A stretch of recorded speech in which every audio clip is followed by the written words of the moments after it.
Hi friends, welcome back to our channel. ನಾನು Sudeep from technical good news Kannada. ಸುತ್ತಿನ ಈ ಒಂದು ವಿಡಿಯೋದಲ್ಲಿ ಏನು ನೋಡ್ತೀವಿ ಅಂತ ಹೇಳಿದ್ರೆ, ನಿಮ್ಮಲ್ಲಿ ಸಾಕಷ್ಟು ಜನ ಡ್ರೀಮ್ 11 ಆಗಿರ್ಬೋದು ಅಥವಾ ಇನ್ನಿತರ ಎಲ್ಲ ಫ್ಯಾಂಟಸಿ ಆಪ್ಸ್ಗಳ ಅಪ್ಡೇಟ್ ಏನಾಯ್ತು ಅಂತೇಳಿ ತುಂಬಾನೇ ಕಾಮೆಂಟ್ ಮೂಲಕ ಕೇಳ್ತಾ ಇದ್ರಿ. ಸೊ ನಾನು ಯಾಕೆ ವಿಡಿಯೋ ಮಾಡಿರಲ್ಲ ಅಂತ ಹೇಳಿದ್ರೆ, ಸಿಂಪಲ್ ಗುರು, ಅಫಿಷಿಯಲ್ ಕನ್ಫರ್ಮೇಶನ್ ಏನು ಸಿಗುತ್ತೆ ಅದರ ಬೇಸ್ ಮೇಲೆ ವಿಡಿಯೋ ಮಾಡಿದ್ರೆ ವ್ಯೂವರ್ಸ್ಗಳು ಕೂಡ ಒಂದು ಜೆನ್ಯೂನ್ ಆಗಿರುವಂಥ ನ್ಯೂಸನ್ನು ಕೊಟ್ಟಾಗುತ್ತೆ. ಸೊ ಅದಕ್ಕೋಸ್ಕರ ಸ್ವಲ್ಪ ಹೋಲ್ಡ್ ಮಾಡಿದೆ, ಏನಾದರೂ ಅಫಿಷಿಯಲ್ ನ್ಯೂಸ್ಗಳು ಸಿಗಲಿ ಅಂತೇಳಿ. ಸೊ ನಿಮ್ಮೆಲ್ಲರಿಗೂ ಒಂದು ಗುಡ್ ನ್ಯೂಸ್ ಏನು ಅಂತ ಹೇಳಿದ್ರೆ, ಈಗ ಏನೋ ಒಂದು ಫ್ಯಾಂಟಸಿ ಆ್ಯಪ್ಗಳಿದೆ, ಡ್ರೀಮ್ 11 ಆಗಿರ್ಬೋದು, ಇನ್ನಿತರ ಎಲ್ಲ ಫ್ಯಾಂಟಸಿ ಆ್ಯಪ್ಸ್ಗಳು ಕೋರ್ಟ್ನ ಮೊರೆ ಹೋಗಿರುವಂಥದ್ದು. ಸೊ ಯಾವ ಕೋರ್ಟ್ನ ಮೊರೆ ಹೋಗಿದ್ದಾರೆ, ಯಾವೆಲ್ಲ ಆ್ಯಪ್ಸ್ಗಳಿದ್ರಲ್ಲಿದೆ, ಹಾಗೆಯೇ ಡ್ರೀಮ್ 11 ಅನ್ಬ್ಯಾನ್ ಆಗುವಂಥ ಡೇಟ್ ಏನಾದರೂ ಕನ್ಫರ್ಮ್ ಆಯಿತಾ? ಸೊ ರೀತಿಯಾಗಿರುವಂಥ ಸಾಕಷ್ಟು ವಿಚಾರಗಳು ನಾನು ನಿಮಗೆ ಇವತ್ತು ತಿಳಿಸ್ಕೊಡ್ತೀನಿ, ಅಫಿಷಿಯಲ್ ಕನ್ಫರ್ಮೇಷನ್ನ. ಸೊ ಬನ್ನಿ ವಿಡಿಯೋನ ಶುರು ಮಾಡೋಣ. ವಿಡಿಯೋ ಇಷ್ಟ ಆದರೆ ಲೈಕ್ ಮಾಡಿ, ಚಾನಲ್ನ ಸಬ್ಸ್ಕ್ರೈಬ್ ಮಾಡೋದನ್ನ ಮರಿಬೇಡಿ. ಯಾಕಂತ ಹೇಳಿದ್ರೆ ಈ ರೀತಿಯಾಗಿರುವಂಥ ಡ್ರೀಮ್ 11ನ ಕುರಿತಾಗಿರುವಂಥ ಅಥವಾ ಫ್ಯಾಂಟಸಿ ವರ್ಲ್ಡ್ನ ಪ್ರತಿಯೊಂದು ಅಪ್ಡೇಟನ್ನು ಈ ಚಾನಲ್ ನೀವು ಡೇ ಟು ಡೇ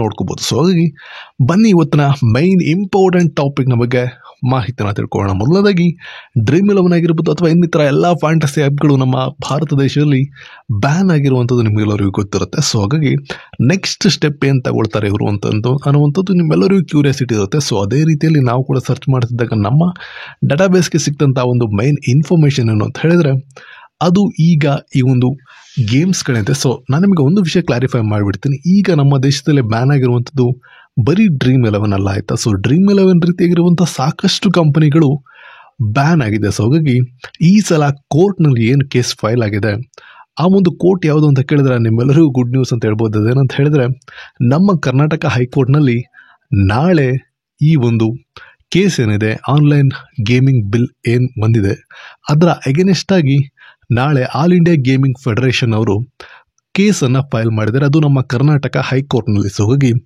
ನಾಳೆ ಅಂದರೆ 30 ಆಗಸ್ಟಲ್ಲಿ ಹಿಯರಿಂಗ್ ಅನ್ನುವಂಥದ್ದು ನಡೆಯುತ್ತೆ. ಸೊ ಹಾಗಾಗಿ ನಿಮ್ಮಲ್ಲಿ ಸಾಕಷ್ಟು ಜನ ಈ ಒಂದು ಕೋರ್ಟ್ನ ಅಪ್ಡೇಟನ್ನು ತಿಳಿಸ್ಕೊಡಿ ಅಂತ ಕೇಳ್ತಿದ್ರಿ. ಸೊ ಡೇಟ್ ಬಂದುಬಿಟ್ಟು ನಾಳೆ, ಆಯಿತಾ?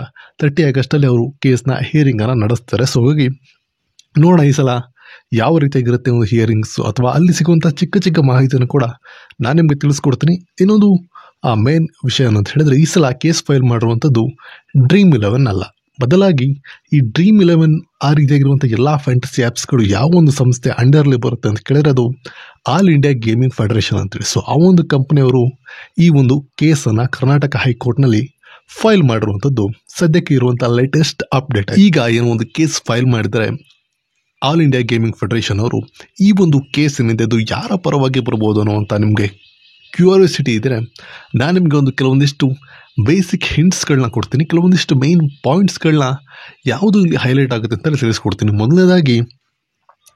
ಮೊದಲನೇ ಪಾಯಿಂಟ್ ಬಂದುಬಿಟ್ಟು ಮೇನ್ ಇಂಪಾರ್ಟೆಂಟ್, ಯಾಕೆ ಕರ್ನಾಟಕ ಹೈಕೋರ್ಟ್ನಲ್ಲಿ ಇವರು ಕೇಸನ್ನು ಫೈಲ್ ಮಾಡಿದ್ದಾರೆ ಅಂತ ಹೇಳಿದರೆ, ಡ್ರೀಮ್ 11ನ ಸ್ಕಿಲ್ ಬೇಸ್ ಅಂತ ಕನ್ಸಿಡರ್ ಮಾಡಿ ಕರ್ನಾಟಕ ಹೈಕೋರ್ಟ್ ಏನಿದೆ ಅದು ಬ್ಯಾನನ್ನು ಅನ್ಬ್ಯಾನ್ ಮಾಡಿತ್ತು. ಸೊ ಆ ಒಂದು ನಿಟ್ಟಿನಲ್ಲಿ ಮೇನ್ ಟಾರ್ಗೆಟ್ ಆಗಿ ಇವರು ಕರ್ನಾಟಕ ಹೈಕೋರ್ಟನ್ನು ಚಾಯ್ಸ್ ಮಾಡ್ಕೊಂಡಿದ್ದಾರೆ.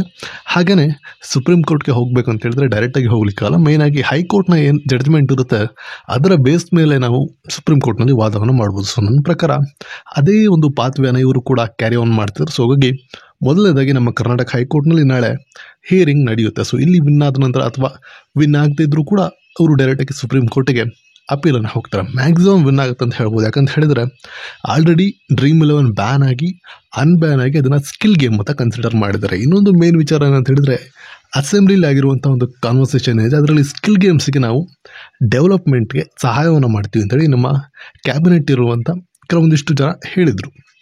ಸೊ ಹಾಗಾಗಿ ಈ ಎಲ್ಲ ವಿಚಾರಗಳನ್ನ ತಗೊಂಡು ಸದ್ಯಕ್ಕಿರುವಂಥ ಅಪ್ಡೇಟ್ ನಾಳೆ ಕೋರ್ಟ್ ಹಿಯರಿಂಗ್ ಇದೆ. ಸೊ ನೆಕ್ಸ್ಟ್ ನಾಳಿನ ವಿಡಿಯೋದಲ್ಲಿ ನಾನು ನಿಮಗೆ ತಿಳಿಸ್ಕೊಡ್ತೀನಿ. ಸೊ ದಟ್ ಕೋರ್ಟ್ನಲ್ಲಿ ಯಾವೆಲ್ಲ ವಿಚಾರಗಳಾಯಿತು, ಯಾವೆಲ್ಲ ವಾದ ವಿವಾದಗಳಾದವು, ಹಾಗೆಯೇ ತೀರ್ಪು ಏನಾಗಿರುತ್ತೆ, ಯಾವ ಟ್ರ್ಯಾಕ್ನಲ್ಲಿ ನಮ್ಮ ಕೇಸ್ ಹೋಗ್ತದೆ ಅಂತೇಳಿ ಕಂಪ್ಲೀಟ್ ಡೀಟೇಲ್ಸನ್ನು ನಾನು ನಿಮಗೆ ನಾಳೆ ವಿಡಿಯೋದಲ್ಲಿ ತಿಳಿಸ್ಕೊಡ್ತೇನೆ. ಸೊ ಹೋಗಿ ಆ ಒಂದು ವಿಡಿಯೋನ ಮಿಸ್ ಮಾಡಿಬಿಡಿ. ಸೊ ನೋಟಿಫಿಕೇಶನ್ ನಿಮಗೆ ಬರಬೇಕಂತ ಹೇಳಿದ್ರೆ ಸಬ್ಸ್ಕ್ರೈಬ್ ಮಾಡೋದನ್ನು ಮರಿಬೇಡಿ. ಯಾಕೆಂದರೆ ವಿಡಿಯೋಗೊಂದು ಲೈಕ್ ಮಾಡಿ, ಚಾನಲ್ನ ವಿಡಿಯೋದ ಕೆಳಗಡೆ ಕಮೆಂಟ್ ಸೆಕ್ಷನಲ್ಲಿ ಹೈಪ್ ಅನ್ನೋಂಥ ಆಪ್ಷನ್ ಇರುತ್ತೆ. ಸೊ ಅದನ್ನು ಕ್ಲಿಕ್ ಮಾಡಿದೆ ಅಂತ ಹೇಳಿದ್ರೆ ನಿಮ್ಮ ರೀತಿಯಾಗಿ ಕೆಲವೊಂದಿಷ್ಟು ಇಂಪಾರ್ಟೆಂಟ್ ನ್ಯೂಸ್ಗಳನ್ನ ತಿಳ್ಕೊಬೇಕಂತ ಯಾವೆಲ್ಲ ವ್ಯೂವರ್ಸ್ಗಳಿದ್ದಾರೆ ಅವರಿಗೆ ರೀಚ್ ಆಗಲಿಕ್ಕೆ ಹೆಲ್ಪ್ ಆಗುತ್ತೆ. ಸೊ ಆ ಒಂದು ಸಹಾಯವನ್ನು ನೀವು ಕೂಡ ಮಾಡ್ಬೋದು.